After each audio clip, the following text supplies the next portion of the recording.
Hi friends, and welcome to the Please Leave by 9 after party. These mini episodes will be shorter in nature and provide you with even more on the topics covered in the previous episode or episodes past. So sit back and keep on relaxing, and welcome to the after party. The other one that I was going to do that Colin told me to do instead of the Olsen twin movie was Prince of Persia. That's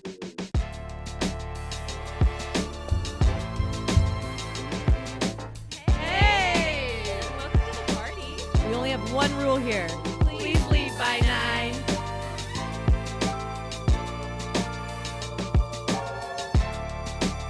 I remember when that came out. Oh my god.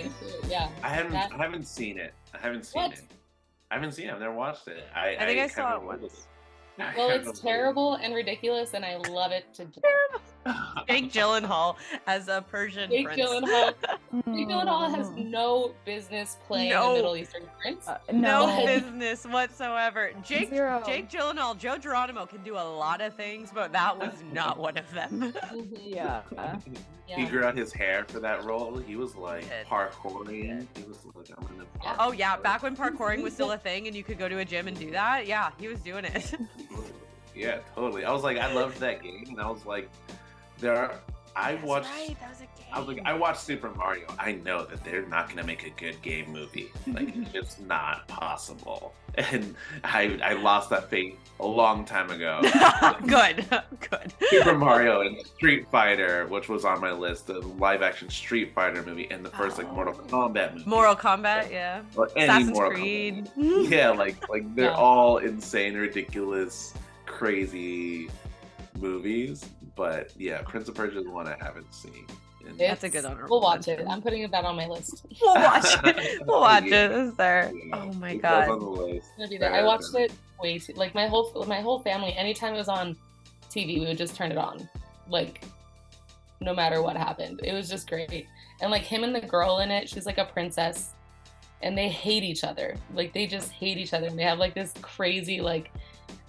Just the whole time she's like, "You're just an arrogant prince," and he was like, "I wasn't born a prince," and like, he was like, I was an orphan, and the king picked me up, and I grew up with nothing, and I'm not his true son." So, and she's like, "Oh, my dad didn't know.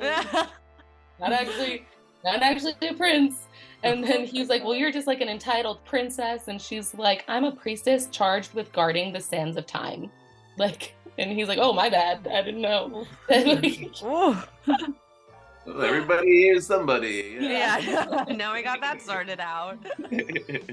I have a interesting question. I think is, well, because like Anna, I think that it was kind of interesting. We talked about how you noticed, I guess, like that you're the ridiculous, like the films that you like that are ridiculous are kind of like, I don't know, there's like a commonality in them that they're like, Yeah, there's a theme. type of humors, yeah. And I was wondering, what's the link in everybody else's, Like, I think, because I was like, what is it about these movies, And like, what is it about them that I find so entertaining and like, because to me, they're not great movies. I love them, I love them. Yeah. And I think for me, I kind of like, I feel like I understand what they were trying to do. You saw the Like, intention. I could see like the intention, and I thought that the way that they were trying to accomplish the missions were just like so funny and insane and like out of the box to me from what I would think. But I think the intention is there, and I just like there's things that I love about these movies. Like, I love the way, just how hardcore they were like, yeah, we're going to put the Nickelback song here in this bar fight. And this is the best choice for this. Yeah. This is what we're I'm doing. like, I see what you're trying to do, but I think you're crazy. No. There's a famous Daredevil scene that keeps getting brought up. I don't know if you know it, but like, I'm trying to find it. But when people talk about the movie Daredevil, they like reference a specific scene, and it's one where it's like, is it like a car crash? or like he's in the road. He's like standing in the road or something. Do you know what I'm talking about? Yeah. What I is know he that doing? scene. Do you remember? Because like for some reason I remember when people talk about the ridiculousness of Daredevil, they like reference a specific like.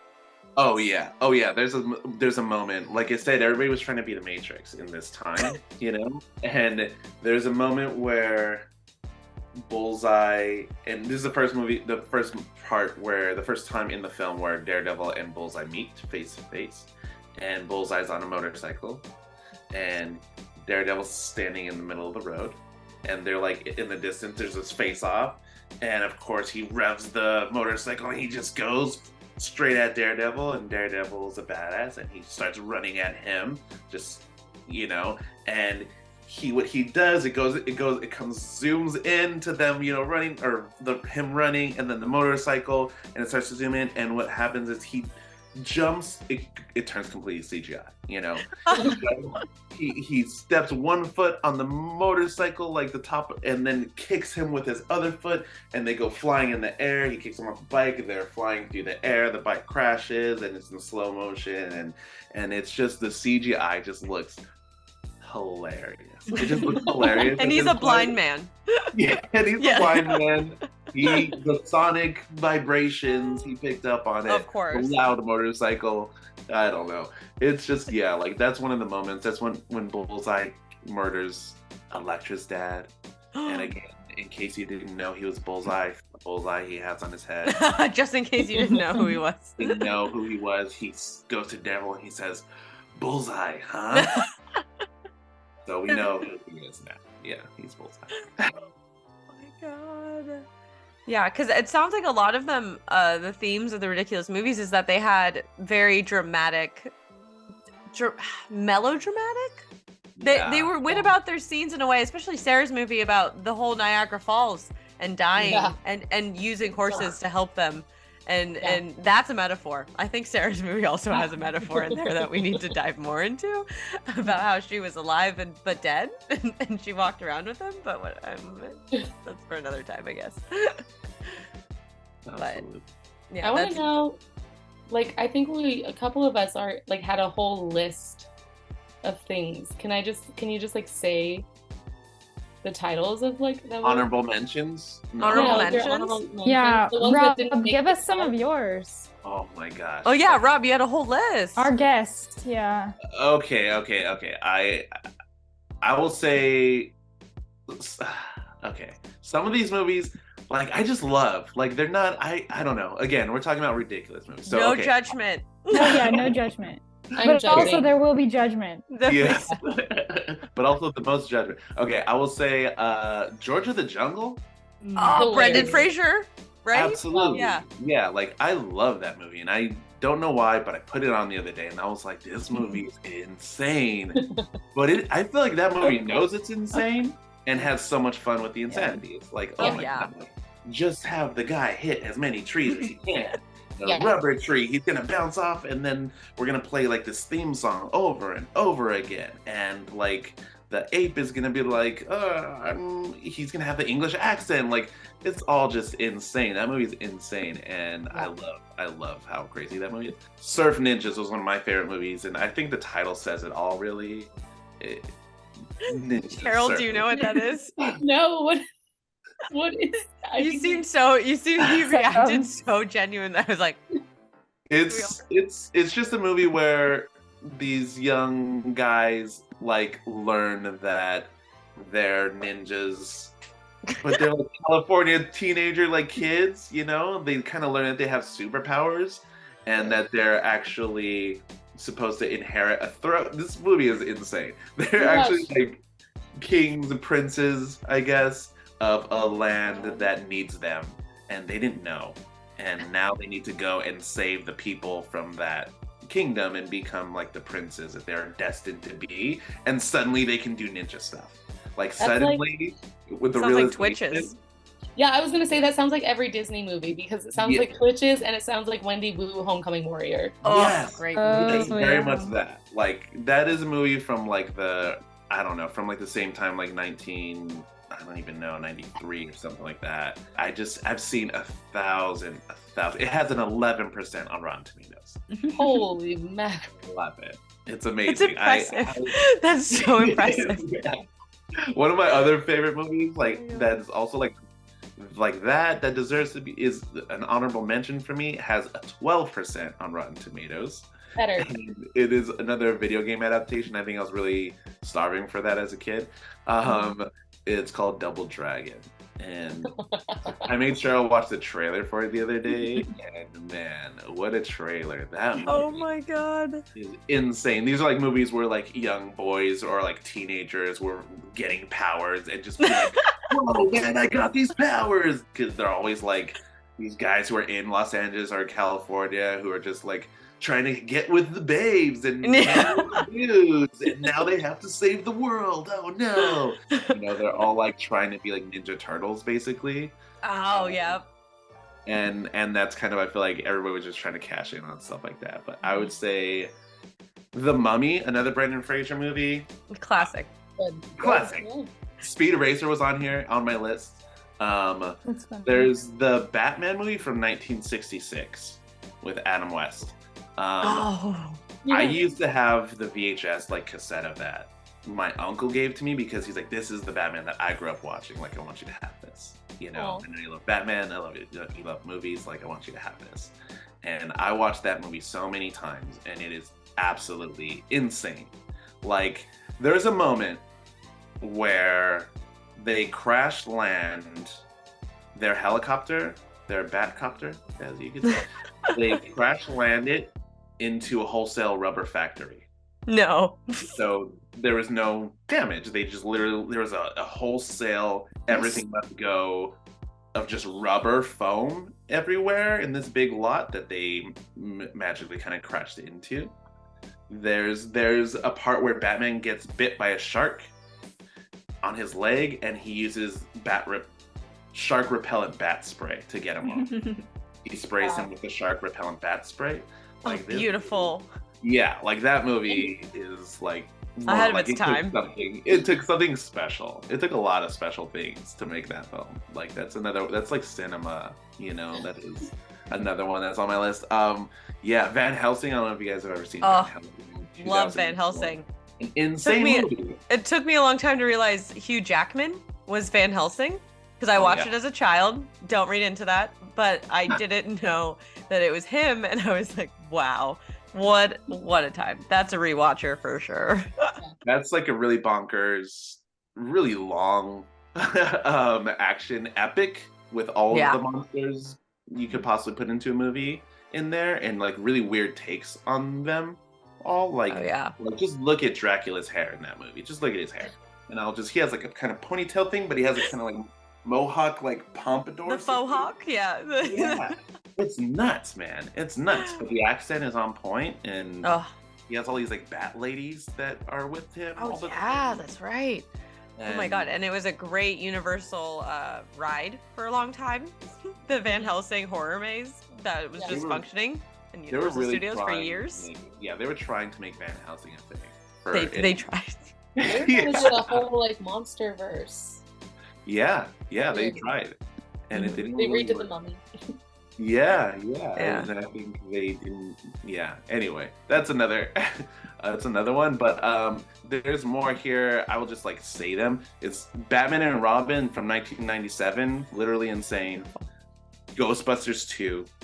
Mortal Kombat Annihilation, which is a 4% on Rotten Tomatoes.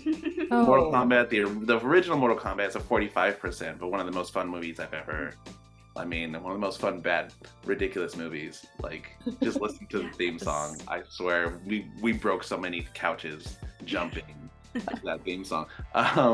There's this movie called The Rundown with The Rock in it, and Sean William Scott from like American Pie. He played like Stifler and stuff. And that movie, it's ridiculous and it's fun, but it's like, well, who did this? You know, like you just like think like when I think about how much work it is to put a film together, and like how many meetings and scripts so many and drafts and everything, and nobody was like, hey, what are we doing? No one at any point was like, maybe we should not. And they're like, Yeah. no, full steam ahead. Full steam. Nobody was like, wait a minute, what if we do something different? You know, they were just like, no, let's do this is what we're They doing. were committed. They were like, no, this is what we're making. Yeah, we want The Rock in the jungle with this guy and go and movie, you know. And I don't It'll know. write itself. It practically writes itself. It'll act itself out. You're fine. It felt that way. It feels that way. But man, Yeah. there's like a really crazy jungle fight scene, and they're like doing like trapeze stuff, swinging from trees, and it's just like, it doesn't make any sense. It is ridiculous. It's hilarious, you know, like. But I love that scene, man. It's just like so bonkers and cool. It's kind of got like Roadhouse qualities to it, I could say. We're just yeah. like, oh my gosh, like the way. It's the bar. The bar was Roadhouse, and we've Yeah. just been trying to get to that level ever since. Absolutely, we haven't hit it yet. We haven't come full circle back to that. And I think that's what you were getting at, of like, what do these all have in common? And I think you touched on it without saying it, but I think all the ridiculous movies in this festival and all over the world, I think they have almost like, it's not like, there's certain movies I feel like you watch and you're like, I don't think anyone cared about you. But I think these movies, I think someone cared a lot. I think all of the ridiculous movies here, somebody was so passionate about it, maybe multiple somebodies, and they wanted to execute this vision very precisely. And I think that's what ridiculous movies are just like odes to like that one thing. They're very passionate. I think they're passionate films, and they wanted to get across what they did, and they did. Because if it worked, then they got a very bad rating on Rotten Tomatoes. They know their job was well done if they did it. But I think that's what makes this festival, because all the movies you guys said sounded fantastic, and they all mean something because you all saw them in a point in your life where, you know, it made sense. And I think it's not a lack of care. It was maybe too much care. Maybe someone should have been there to say, no, we shouldn't. But that would be a real movie set, and that's no fun. That's no fun. Yeah. It's different. Yeah, I think nostalgia, or like where you were, what was going on in your life when you watched these movies as well, is like a big part of it.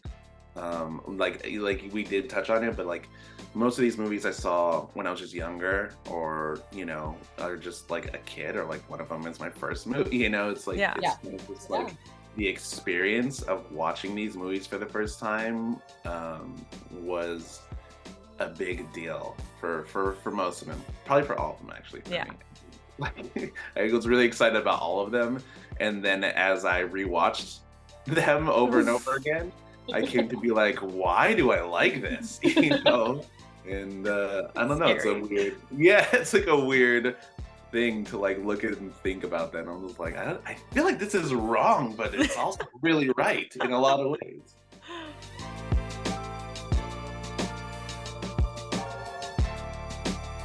A Gaviota Media House production.